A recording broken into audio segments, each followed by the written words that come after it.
नमस्कार मुलांनो, welcome back to our YouTube channel. 10th SSC board बरोबर एक्झाम जवळ आली.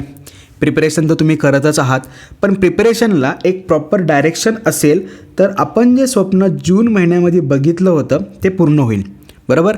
आता खूप कमी दिवस राहिलेत. तुम्ही सगळेजण पॅनिक झालेला आहात. नक्की काय करू समजून येत नाही आहे. लोड घेऊ नका. तुम्हाला प्रत्येक सब्जेक्टचे मी प्रिपरेशन प्लॅन देतच आहे. लास्ट व्हिडिओजमध्ये आपण सायन्स, मॅथ्स, हिस्ट्री ह्यांचे प्रिपरेशन प्लॅन समजून घेतले.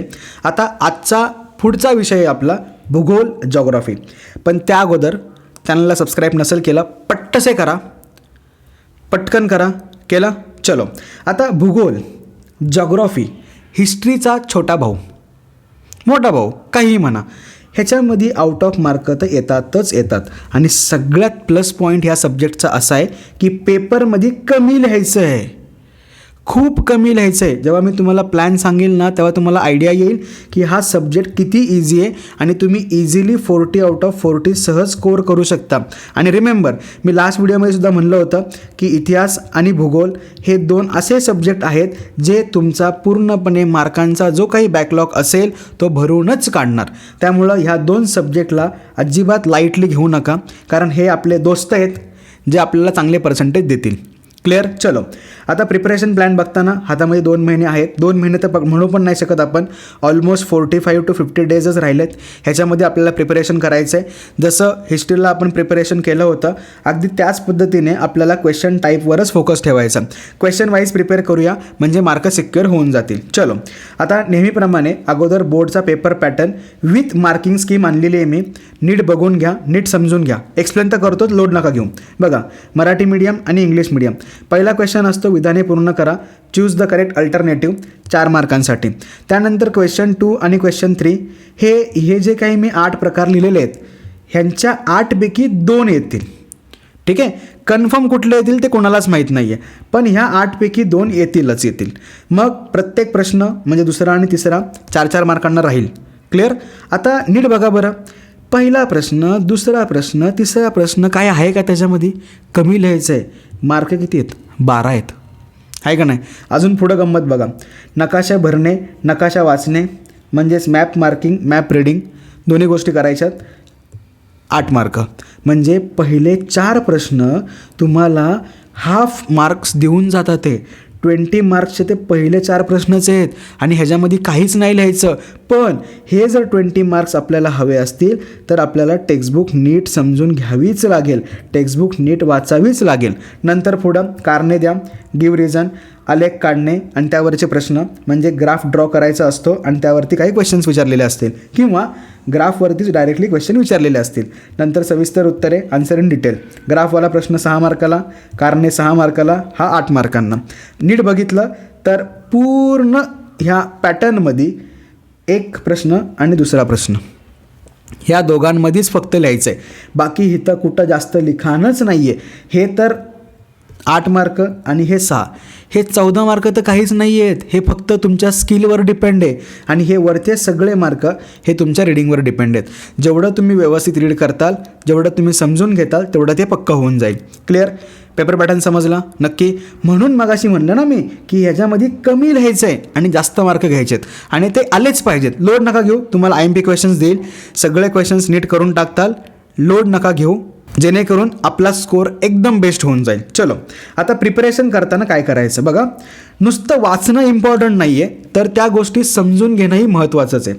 बघा, प्रत्येक धडा वाचायचा आहे, वाचावाच लागणार, कारण आपल्याला 40 आउट ऑफ 40 आणायचेच आहेत आणि आपल्याला मॅथ्स, सायन्सचा बॅकलॉग भरून काढायचा आहे आणि हे 2च सब्जेक्ट असे आहेत जे बॅकलॉग भरून काढतील. क्लिअर? आता बघा, वाचताना काय करताल? राज्य, ठिकाणं, प्रदेश, नदी, नंतर कमी जास्त असे काही प्रदेश असतील, कमी पर्जन्यमान, कमी लोकसंख्या, जास्त लोकसंख्या, कमी लोकसंख्या, हे जास्त घनता, कमी घनता, हे जे काही पॉईंट्स आहेत ना हे लिहून ठेवा. मी म्हणत नाही अंडरलाईन करा, हे एका पेजवरती लिहा. त्या पेजवरती ह्या सगळ्या गोष्टी नोट डाऊन करून ठेवा. नोट डाऊन केल्यानंतर टेक्स्टबुकमध्ये त्या चॅप्टरच्याच पुढं ते स्टेपल करून ठेवा किंवा असंच ठेवून द्या. म्हणजे जेव्हा तुम्ही बोर्ड एक्झामला प्रिपरेशनला जाताल ना, तेव्हा ह्या पेजवरती त्या चॅप्टरबद्दल सगळी इन्फॉर्मेशन असेल आणि जी इन्फॉर्मेशन आपल्याला नकाशा भरणे, नकाशा वाचणे, आलेख काढणे, त्याच्यानंतर 1 मार्काचा प्रश्न जे काही आहेत हे 2 या ठिकाणी नक्की कामाला येईल.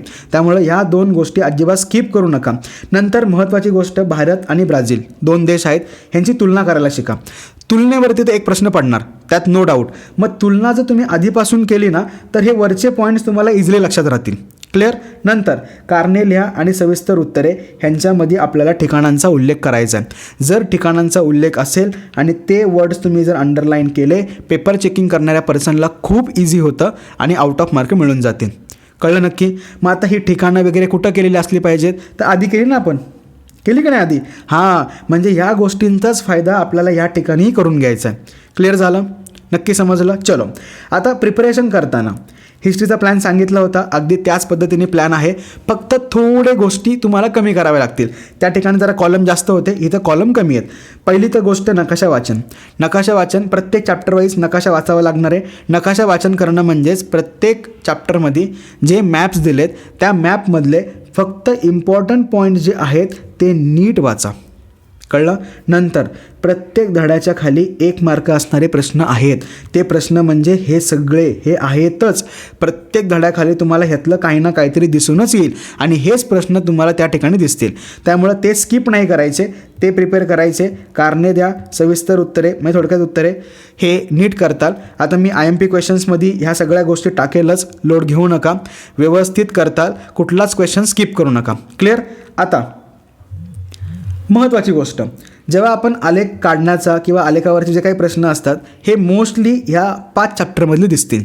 त्यामुळं ह्या 5 चॅप्टरमधले आलेख टेक्स्टबुकमध्ये आहे ना, असा आलेख दिलेला आहे आणि खाली 3-4 प्रश्न विचारलेले आहेत, त्यांची उत्तरं शोधायला शिका. हे थोडी प्रॅक्टिस केली ना, तर बघा आलेखावरती आपले किती मार्क आहेत, तर जवळपास 6 मार्क आहेत. हे 6 मार्क तर फिक्स होतील ना, त्यामुळे हे नीट करून ठेवतात. आणि तुम्हाला नकाशाचे पॉईंट्स हवे असतील तर कमेंट करा, त्यावरती सुद्धा लेटेस्ट जे पॉईंट्स आहेत आणि प्रिव्हियस इयरचे जेवढे काही माझ्याकडे पॉईंट्स मॅप्स सगळे अवेलेबल आहेत, सगळे त्या व्हिडिओमध्ये आपण डिस्कस करू, जेणेकरून आपले नकाशावरचे जे 8 मार्क आहेत ते पक्केच होऊन जातील. क्लिअर. नक्की. प्लॅन कसा वाटला कमेंट सेक्शनमध्ये नक्की सांगा. व्यवस्थित प्रिपेअर करा, आउट ऑफ मार्क आणायचे आहेत. हे गोलच डोक्यात ठेवा की ह्या 2 सब्जेक्टमध्ये म्हणजेच इतिहास आणि भूगोल, हिस्ट्री आणि जॉग्राफी ह्या दोघांमध्ये आपल्याला आउट ऑफ आणायचेच आहेत. हे डोक्यात ठेवून प्रिपरेशन करा. बाकी काय डाऊट असेल कमेंट सेक्शन ओपन आहे, बिंदास विचारा, तुम्हाला त्याचं सोल्युशन नक्की मिळून जाईल. इथपर्यंत व्हिडिओ बघितला, थँक्यू सो मच. चॅनलला नक्की सबस्क्राईब करा.